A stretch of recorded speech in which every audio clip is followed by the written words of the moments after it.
I recently rediscovered one of my favorite books, and I wanted to share it with you. And it's called The Wild Trees by Richard Preston. And Richard Preston has written a lot of interesting books, a few about Ebola. You might be familiar with one of his books called The Cobra Event, which was a fiction account of a Ebola-like event. He's also written books on smallpox, and he's the brother of Douglas Preston, who I also read. He writes with another author, Lincoln Child, and they write mystery crime novels. Anyway, this book though is my favorite, one of my favorites, because he writes about his journey with some botanists who are studying the tall sequoia trees on the coast of California.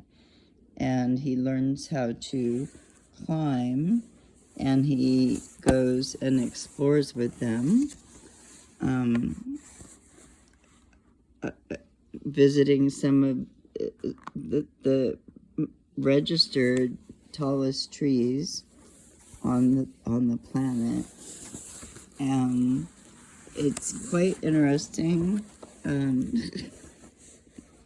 learning about the complexity and the ecosystem that exists in these tall treetops.